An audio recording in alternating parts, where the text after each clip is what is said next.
میں نے سائمہ سے کہا، جا پوچھ کیما بنانے کی مشین ہے؟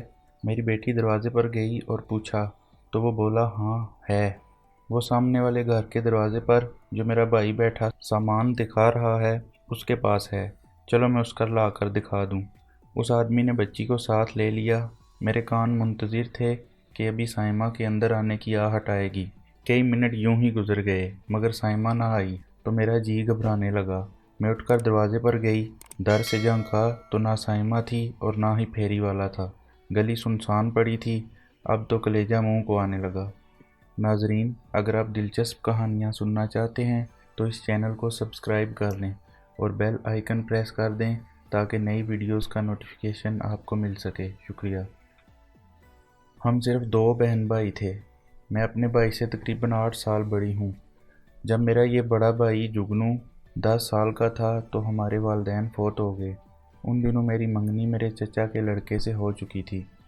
ماں باپ کے انتقال کے بعد ہم دونوں بہن بھائی کا کوئی آسرا نہ رہا تو چچا چچی ہمیں اپنے گھر لے آئے۔ کچھ عرصہ بعد میری شادی انہوں نے اپنے لڑکے سلیم سے کر دی۔ یوں مجھے تو ایک جائز ٹھکانہ میسر آ گیا تھا۔ جگنو البتہ اس وجہ سے ہمارے ساتھ رہنے لگا کہ میرے سسر کو دکان میں کام کے لیے ایک لڑکے کی بڑی اشد ضرورت تھی۔ جگنو ان دنوں 4تھی جماعت میں پڑھ رہا تھا۔ انہوں نے یہ کہہ کر اس کی تعلیم بھی چھڑوا دی کہ پڑھ لکھ کر کیا کرنا ہے، آج کل BA پاس نوکریوں کے لیے دھکے کھاتے پھرتے ہیں، اپنی دکان میں محنت سے کام کرے گا تو دکان میں ہی حصہ دار بنا دیں گے۔ جگنو کے لیے اس کے سوا اور کوئی چارہ نہ تھا، وہ چچا کی بات مان لے۔ میں نے بھی سوچا کہ میرا ایک ہی تو بھائی ہے، اچھا ہے میرے پاس رہے گا۔ جگنو نے بہت کہا کہ وہ تعلیم نہیں چھوڑے گا۔ ہم نے سمجھا بجھا کر اس کو دکان پر بٹھا دیا۔ ہماری یہ دکان گھر کے اگلے حصے میں کھلی ہوئی تھی، پر چون کی اس چھوٹی سی دکان سے بس اتنا بن جاتا کہ دال روٹی کا خرچہ پورا ہو رہا تھا۔ سسر سارا دن دکان پر بیٹھے بیٹھے تھک جاتے تھے۔ میرے شوہر کھلنڈرے مزاج کے آدمی تھے، ایک جگہ ٹک کر بیٹھ رہنا ان کی سرشت میں نہیں تھا۔ شام کو ذرا دیر کے لیے سسر صاحب گھر سستانے آ جاتے تو ان کے لیے 2-4 گھنٹے گاہکوں کو نمٹانا 2 بر ہو جاتا۔ پھر سلیم صاحب گھر لوٹتے تو کن پٹیاں پکڑے چیختے چلاتے کہ کن مصیبتوں سے واسطہ پڑا ہے، سر درد سے پھٹا جا رہا ہے۔ ان کی ان حرکتوں سے سسر صاحب بے حد خائف رہتے تھے۔ انہیں اس بات کی بڑی فکر تھی کہ ان کے بعد ان کی دکان کا کیا بنے گا۔ وقت کا پہیہ گردش کرتا رہا، سسر صاحب کا انتقال ہو گیا۔ دکان پر مستقل طور پر جگنو بیٹھنے لگا۔ سارا دن بیچارہ گاہکوں سے سر کھپاتا۔ شام کو ہمارے میاں صاحب حساب کتاب کے لیے پہنچ جاتے، منافع سنبھال لیتے، اکثر خود تو بے حساب خرچ کر ڈالتے۔ جب دکان گھاٹے میں جانے لگتی تو سختی آ جاتی بیچارے جگنو کی۔ حالانکہ میرا بھائی غریب تو صرف 2 روٹی اور کپڑے پر ان کی دکان کا ملازم تھا۔ صبح 8 بجے سے رات 8 بجے تک وہ 12 گھنٹے لگاتار ڈیوٹی بھی دیتا، کماتا نہیں کھلاتا بھی تھا اور گالیاں بھی سنتا تھا۔ یہ اس کو تایا کے پوت ہونے کی اچھی سزا مل رہی تھی۔ کبھی کبھی تو وہ میرے پاس بیٹھا رہتا اور بے اختیار رو دیتا کہ آپا تمہارا رشتہ نہ جڑا ہوتا تو میں کب کا یہاں سے بھاگ چکا ہوتا، مگر اب کیا کروں، تیری وجہ سے مجبور ہوں۔ میں اس کو دلاسا دیتی کہ بھیا اللہ تجھے اس محنت کا اجر دے گا، میرا نہیں تو ان معصوم بھانجے بھانجیوں کا خیال کر، اگر تو دکان پر نہیں بیٹھے گا تو ان کو دودھ کہاں سے ملے گا، گھر کی دال روٹی کا خرچہ کیسے چلے گا۔ سلیم کا کیا ہے، وہ تو سارا دن اڈے پر بیٹھا اپنے اوباش دوستوں کے ساتھ تاش کھیلتا رہتا ہے، دکان کا آدھا منافع تو وہ جوئے میں اڑا دیتا ہے۔ بھیا اب نکھٹو سے پالا جو پڑ گیا ہے، اب اس تو کو گلے سے اتار تو نہیں سکتے نا۔ میری ان باتوں سے جگنو نرم پڑ جاتا اور پھر کولو کے بیل کی طرح غم روزگار کی چکی میں جت جاتا۔ پر ظلم کی بھی آخر ایک حد ہوتی ہے، آخر کب تک کوئی کسی کے لیے اپنے آپ کو مار سکتا ہے۔ جب اچھائی اور دیانتداری کے صلے میں گلے میں جوتوں کے ہار پڑنے لگیں تو کوئی کب تک نیکی کرے اور دریا میں بہاتا رہے۔ ایک روز سلیم جگنو سے پھر الجھ پڑا اور کہنے لگا کہ ہماری دکان تم نے بٹھا دی ہے، نہ جانے منافع کدھر جا رہا ہے، اگر نہیں چلتی دکان تو کیا مکھیاں مارتے ہو، جس قدر ہیرا پھیری کی ہے سب نکالو ورنہ تھانے لے جا کر بند کرا دوں گا۔ یہی نہیں، میرے شوہر نے میرے چھوٹے بھائی پر گالیوں کے ساتھ ہاتھ بھی اٹھا لیا۔ اس روز حد ہی کر دی انہوں نے۔ جگنو روتا ہوا میرے پاس آیا، بولا آپا دیکھنا تم نے بھائی صاحب کو 8 سال کی میری شب و روز کی محنت کا یہ ثمر دیا ہے کہ اگر 8 سال میں کوئی اور کام کرتا تو آج میرا اپنا بزنس ہوتا، میری اپنی دکان ہوتی، میں اس کا مالک ہوتا، میں یہ دکان بہنوئی کی امانت سمجھ کر سنبھالے رکھی، کبھی ایک دھیلا بھی اپنی ضرورت سے اوپر نہیں لیا۔ ملازم رکھتے بھی تو اس کو تنخواہ دیتے، حصہ دار بٹھاتے تو آدھا حصہ دینا پڑتا۔ مجھے کیا ملا سوائے اس کے کہ میں بے ایمان، چور، لٹیرا ٹھہرا۔ اللہ کے واسطے آپا، اپنی دکان سنبھالیے، اب مجھے چھوڑ دیجیے۔ یہ تو روز کا رونا تھا، مگر اس روز میں اپنے بھائی کو یوں ہچکیوں سے روتا نہ دیکھ سکی۔ میں نے سوچا جگنو دکان سنبھالتا ہے تو میرے میاں نے ساری ذمہ داری اس پر ڈال رکھی ہے، خود گھر کا بھار اٹھانے سے آزاد پھر رہے ہیں، تبھی تو بدماشوں کی صحبت میں جا بیٹھتے ہیں۔ اگر اپنی دکان سنبھالنی پڑے، فکر معاش سے فرصت ہی نہ ملے تو پھر کیسے جائیں گے ان بھوکے ننگے اور اوباش دوستوں کے پاس؟ یہ سوچا تو ذہن میں خیال آیا کہ بھائی اگر جانا چاہتا ہے تو جانے دوں، اب اس کو نہ روکوں تو بہتر ہوگا۔ تب میں نے جگنو سے کہا، اچھا تو اگر جانا چاہتا ہے تو جہاں تیرا جی چاہے جا، پر بتا کہ تو کہاں جائے گا اور کرے گا کیا؟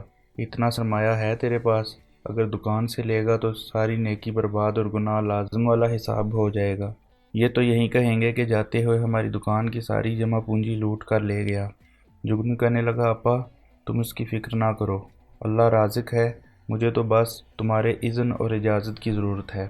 میں نے جواب دیا، جا بھیا، رب راضی ہو۔ جگنو اسی دن شام کو سلیم کے آنے سے پہلے ہی دکان بند کر کے چلا گیا۔ سلیم کو جب جگنو کے جانے کی خبر ملی تو وہ سخت برہم ہوا، مجھ پر برس پڑا، طلاق کی دھمکیاں دینے لگا۔ میں کیا کرتی، رو کر چپ ہو گئی۔ میں جانتی تھی کہ یہ تو ہوگا ہی، سلیم کیوں نہیں بگڑے گا؟ مفت کا نوکر جو چلا گیا، وہ بھی ایسا فرما بردار اور بے زبان کہ ہر ستم چپ کر کے سہتا تھا اور منہ سے اف تک نہ کہتا تھا۔ حقدار تھا مگر اپنا حق طلب نہیں کرتا تھا۔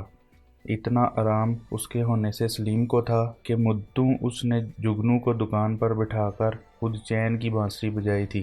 اب وہ پہلے سے آرام بھرے دن رات کہاں، میرے شوہر کو دکان سنبھالنی پڑی، بال بچوں کا پیٹ بھی تو بھرنا تھا۔ ایک نوکر بھی رکھا، مگر ایک ماہ کے اندر اندر ہی اندازہ ہو گیا کہ دکانداری بھی ہر کسی کے باس کی بات نہیں، دھیلے دھیلے اور دمڑی دمڑی سے گہرا ناتا جوڑنا پڑتا ہے۔ خوش اخلاقی اور جی حضوری علیحدہ، گاہک کو پیار کے چند میٹھے بولوں سے باندھ کر رکھنا بھی ایک فن ہے۔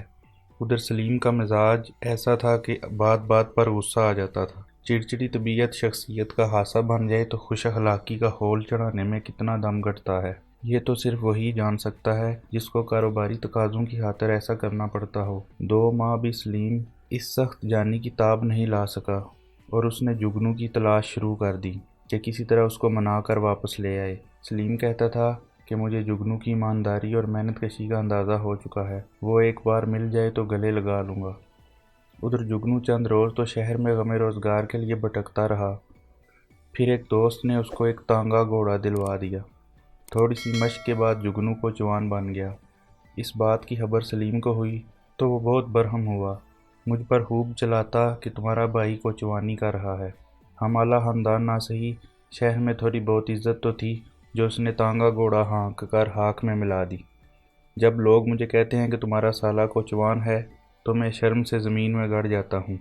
سچ کہتا ہوں کہ اپنے بھائی کو بلا کر سمجھا دو، اگر اس نے یہ کوچوانی نہ چھوڑی تو میں کسی دن غصے میں آ کر اس کو شوٹ ہی کر ڈالوں گا یا خود گلے میں پھندا لگا لوں گا۔ میں نے سلیم کو کہا، سچ تو یہ ہے سلیم، اس کو اس حال میں پہنچانے کے تم ذمہ دار ہو۔ ایک شخص سے برسوں کام لیا اور پھر اس کی محنت کا کبھی کوئی صلہ بھی نہ دیا، یہ کہاں کا انصاف ہے؟ وہ بیچارہ ان پڑھ ہے، کسی نہ کسی ہیلے سے روزی تو کما کر کھائے گا، کوچوانی نہیں کرے گا تو مزدوری کرے گا یا پھر کلی بن جائے گا، اس کے سوا وہ اور کیا کر سکتا ہے؟ بات درست تھی، سلیم دل میں تو مانتا تھا، منہ سے اقرار نہیں کرتا تھا۔ تاہم اس نے کئی لوگوں سے کہلوایا، یہ کوشش ضرور کی کہ کسی طرح جگنو واپس آ جائے، اس کو پیشکش بھی کی کہ اب وہ دوبارہ آ کر دکان سنبھال لے تو وہ اس کو آدھی دکان کا حصہ دار بنا دے گا، مگر جگنو کے دل میں تو شاید برسوں کی نفرت اور جبر بھرا ہوا تھا۔ اس نے صاف انکار کر دیا اور کہلوا دیا کہ اس غلامی سے یہ آزادی لاکھ درجہ بہتر ہے، میں کوچوان ہی ٹھیک ہوں، اب مجھے نہ بلائے۔ ابھی سلیم جگنو کو گھر لانے کا منصوبہ بنا ہی رہا تھا کہ ایک دن عجیب حادثہ پیش آ گیا۔ ہوا یہ کہ جمعرات کا دن اور دوپہر کا وقت تھا۔ میری سب سے بڑی بیٹی سائمہ، جس کی عمر 6 سال تھی، اسکول سے جلد آ گئی۔ وہ مجھ سے کھانا مانگ رہی تھی کہ امی جلدی کرو، مجھے بہت بھوک لگ رہی ہے۔ میں نے کہا، بیٹا بستہ تو گلے سے نکالو، ہاتھ منہ دھو لو، میں اتنے میں کھانا نکالتی ہوں۔ ابھی میں یہ بات کر ہی رہی تھی کہ دروازے پر دستک ہوئی۔ بچی دوڑتی ہوئی گئی کہ دیکھوں کون ہے۔ الٹے قدموں آئی اور کہنے لگی، امی ایک آدمی ہے، وہ کہتا ہے کہ باہر کا سامان ہے، کوئٹہ اور پشاور سے لایا ہے، استری، شیشے کے برتن اور بہت سی چیزیں ہیں، لینی ہے تو دکھاؤں؟ مجھے اشتیاق ہوا قیمہ بنانے کی الیکٹرک مشین لینے کا۔ بہت دنوں سے ارمان ہو رہا تھا اور کہیں سے مل نہیں پا رہی تھی۔ میری پڑوسن نے بھی ایسے ہی پھیری والے سے لی تھی۔ میں نے سائمہ سے کہا، جا پوچھ قیمہ بنانے کی مشین ہے؟ میری بیٹی دروازے پر گئی اور پوچھا تو وہ بولا ہاں ہے، وہ سامنے والے گھر کے دروازے پر جو میرا بھائی بیٹھا سامان دکھا رہا ہے اس کے پاس ہے، چلو میں اس سے لا کر دکھا دوں۔ اس آدمی نے بچی کو ساتھ لے لیا۔ میرے کان منتظر تھے کہ ابھی سائمہ کے اندر آنے کی آہٹ آئے گی۔ کئی منٹ یوں ہی گزر گئے مگر سائمہ نہ آئی تو میرا جی گھبرانے لگا۔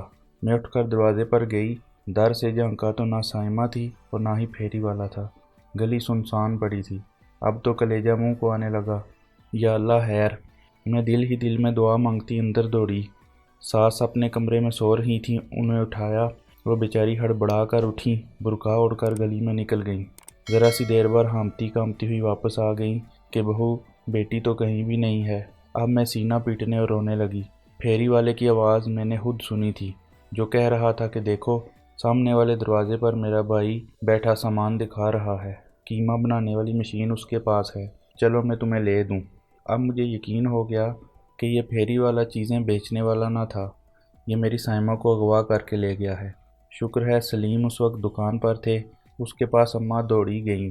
وہ اندر آئے، مجھ پر آنکھیں نکالیں کہ کیوں ہر پھیری والے کی آواز سے ہی سودا طے کرنے بیٹھ جاتی ہو، دماغ خراب ہے تمہارا؟ پھر وہ سائمہ کی تلاش میں چلے گئے۔ شہر کی ہر مسجد میں اعلان کرایا، تھانے میں رپورٹ لکھوائی، گلیوں بازاروں میں تلاش کروایا، رشتہ داروں کے گھروں میں، پاس پڑوس ہر جگہ بچی کا پوچھا۔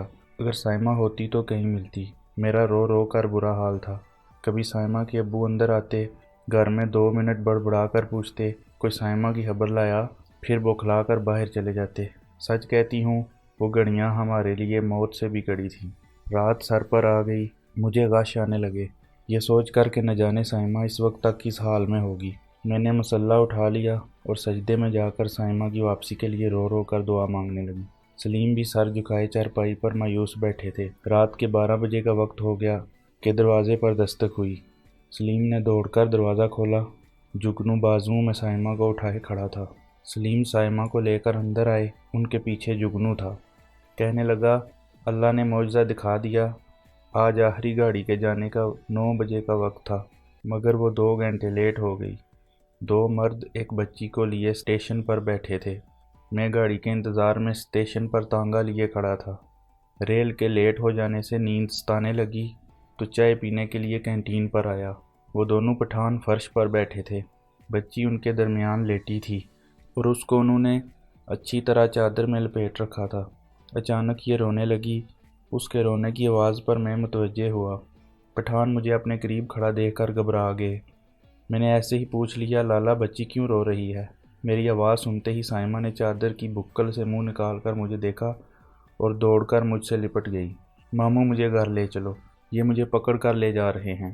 میں نے سائمہ کو اٹھا کر کلیجے سے لگایا اور وہ دونوں بھاگ گئے، مگر انہیں تو لوگوں نے پکڑ لیا۔ پہلے ہم تھانے گئے، سائمہ کو انہوں نے کچھ نشہ آور شے کھلا دی تھی، یہ ابھی تک غنودگی کے عالم میں ہے اور میں اب اسے لے آیا ہوں۔ دیکھا آپا تم نے، آج میری کوچوانی کتنی کام آئی، ورنہ یہ تیری بچی تو گئی تھی ہمیشہ کے لیے۔ سلیم نے جگنو کو گلے سے لگایا اور بولے، جگنو جگنو، تیرے سب احسانوں میں یہ احسان تو سب سے بڑا ہے، اتنا بڑا کہ میں اپنی جان کی قیمت دے کر بھی اس کا بدلہ نہیں چکا سکتا۔ ناظرین، اگر آپ کو ویڈیو اچھی لگی تو اس چینل کو ضرور سبسکرائب کر لیں اور ویڈیو کو لائک کر دیں۔ شکریہ۔